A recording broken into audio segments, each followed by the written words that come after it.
السلام عليكم ورحمة الله تعالى وبركاته. دائما مع الشخصيات التي قامت بالمقاومة بالمغرب ضد الاحتلال الفرنسي والإسباني. اليوم سنتطرق إن شاء الله إلى الشيخ المجاهد عسو أبسلام رحمة الله عليه. عسو أبسلام الذي حرض أي تعطى على مجابهة الاستعمار الفرنسي في الأطلس الكبير.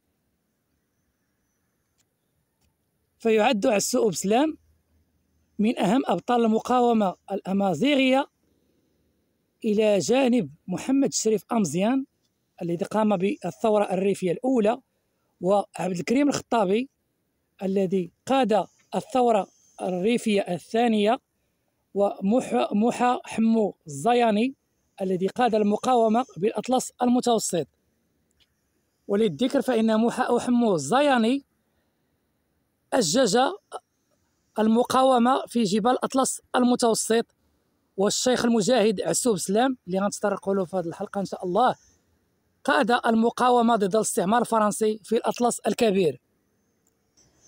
ولد الشيخ المجاهد عسو أبسلام في سنة 1890، وقد تولى شؤون قبيلة أيت عطا لبسالته المعهودة وشجاعته المعروفة في القيادة وتأطير المقاومين وتوحيد قبائل أيت عطا والتمكن من التدبير المدني والعسكري والنجاح في عقد تحالفات بين قبائل الأطلس المجاورة ليوحدها لصد الغزاة والخونة. الخونة مثل تهامي القلاوي لعنة الله عليه، الزنديق لعنة الله عليه إلى يوم الدين اللي غنذكروه في هذه الحلقة هذه. انطلقت مقاومة عسو أبسلام من الأطلس الكبير بجبل صغرو، واستهدف من خلالها محاربة لعنة الله عليه التهامي القلاوي الذي ساعد الفرنسيين فدعموه بالمال والأسلحة من أجل تطويق السوسيين والتخلص من مقاومتهم. وكان مقر المركزي لعنة الله عليه التهامي القلاوي بمدينة مراكش، وفرض جبروت ديالو واستيلاء على ممتلكات وجمع أموال المواطنين على حساب مصلحة الشعب ومصلحة الوطن العليا. لعنة الله عليك اليوم الدين يا التهامي القلاوي. كان شغل الشاغل كلب الفرنسيس التهامي القلاوي والأتباع ديالو من القواد هو التفرقة بين القبائل الأمازيغية، كما ساعد الفرنسيين للتمكن من منطقة الجنوب عن طريق زرع الفتن بين القبائل. فحاربهم المقاوم الوطني رحمة الله عليه بالقاسم النكدي، وانتهت مقاومته في 1934 بعدما حاصره الفرنسيون مستعملين الطيران، وانتقل إلى المغرب الشرقي للاستقرار. قاوم عسو أبسلام القوات الفرنسية مقاومة شرسة باسلة، ولا سيما في معركة بوكافر أو لا بوغافر، اسمحوا لي على النطق، التي انتصر فيها المجاهدون السوسيون انتصارا باهرا حير القادة الفرنسيين. انطلقت مقاومة عسو أبسلام في الأطلس الكبير الشرقي وجبل صغرو للوقوف في وجه كلب الفرنسيس التهامي القلاوي في المناطق السوسية لإخضاع الذي كان يساعد الفرنسيس لإخضاع هذه المناطق الأمازيغية السوسية مقابل الحصول على امتيازات مادية وبسط نفوذه على كل القبائل الأمازيغية وزرع الفتن بين القبائل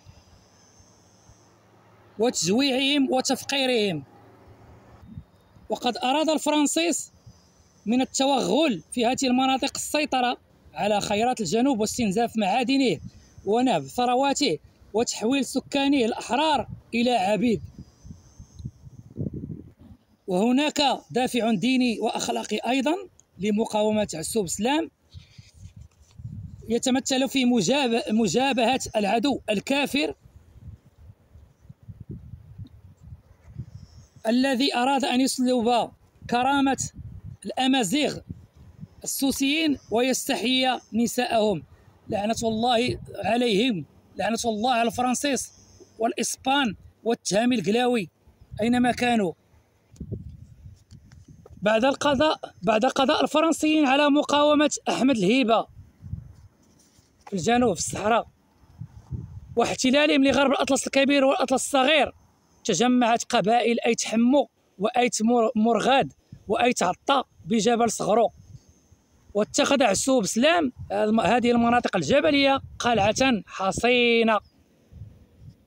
خاض عدة معارك من بينها معركة بوكافر أو بوغافر في فبراير 1933 لصد تغلغل المحتل الفرنسي، ورفض كل الإغراءات والمساومات التي قدمتها فرنسا له. قدم الفرنسيون إلى معركة بوكافر أو بوغافر بقوة عسكرية عددها 83 ألف مقاتل سنة 1933 مدعمة بسلاح الطيران انطلاقا من مدينة ورزازات، وكان عدد المجاهدين آنذاك 7000 رجل مسلحين ببنادق بسيطة. وقد استعمل الفرنسيس حسب وثيقة تاريخية الطيران، القنبلة بالطيران والمدافع الرشاشة والقنابل والرشاشات وما إلى ذلك من أسلحة متطورة. وكان دور المرأة الأمازيغية في هذه الحرب تحفيز للمجاهدين، دور كبير في تحفيز المجاهدين على الاستمرار في المعركة والتصدي للغزاة حتى آخر قطرة دم. وكان القرطاس كالمطر على المسلمين ليلا ونهارا. وحسب المصادر الفرنسية استمرت المعركة معركة بوكافر في فبراير 1933 45 يوما. وحسب المصادر المغربية استمرت 42 يوما.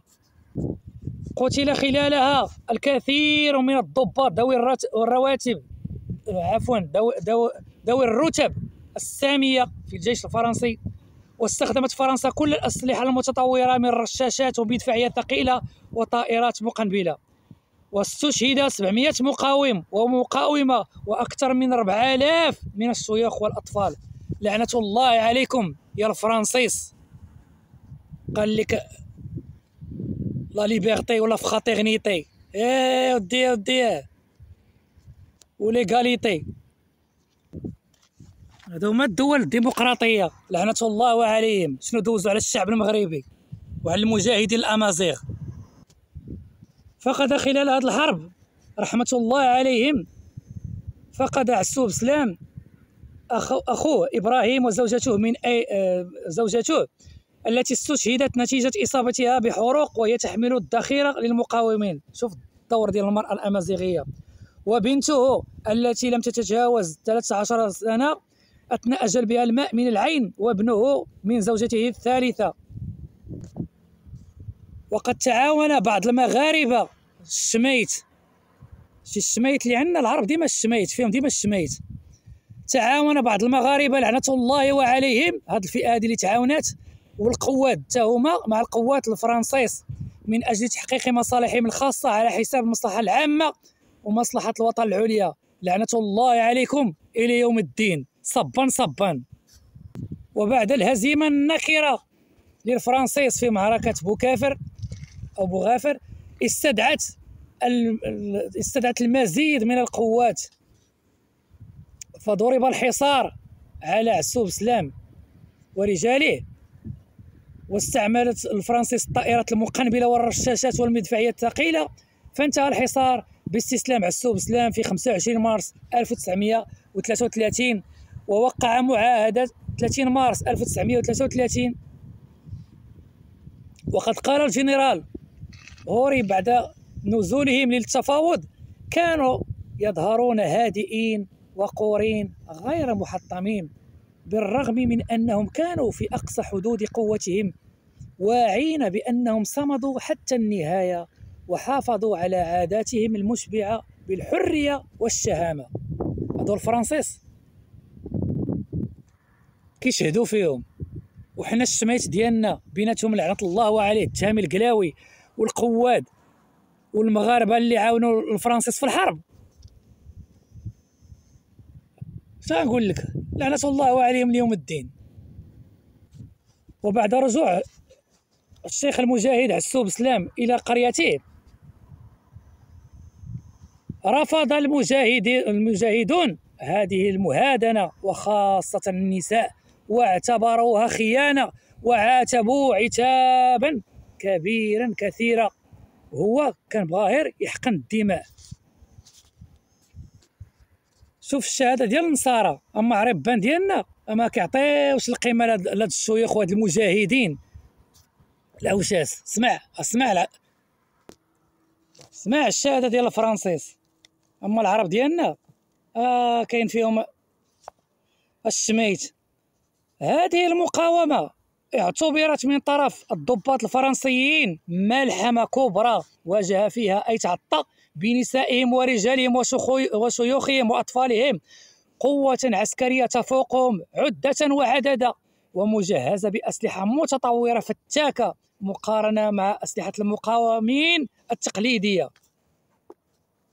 وفي معاهدة 30 مارس 1933 من بعد ما الجيش الفرنسي انهزم، هزموا الشيخ المجاهد عسوب سلام ورجاله رحمة الله عليهم في المهادنة، هبط لعندهم وبين الشروط اللي فرضها عليهم في مفاوضة 25 في مفاوضة ديال 30 مارس 1933 قبل وضع السلاح ألا تمتد سلطة لعنة الله عليه التهامي القلاوي إلى أي تعطى، وأن تبقى أعرافهم وعاداتهم مصانة.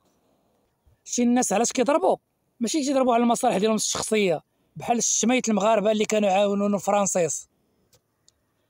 وعلى الرغم من سياسة التفاوض التي التجأ إليها القائد المجاهد عسوب سلام، فإنها تعبر عن حكمة الشجعان وخبرة الأبطال لحقن الدماء.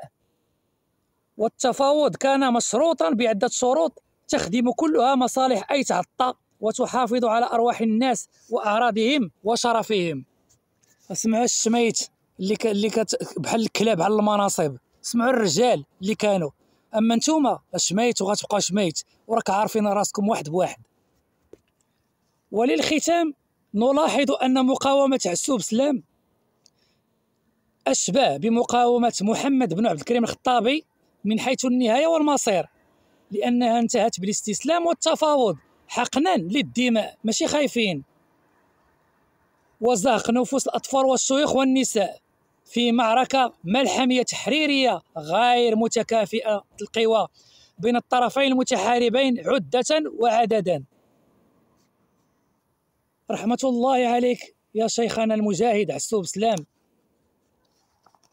والرجال الشجعان والمقاومين اللي كانوا معاه.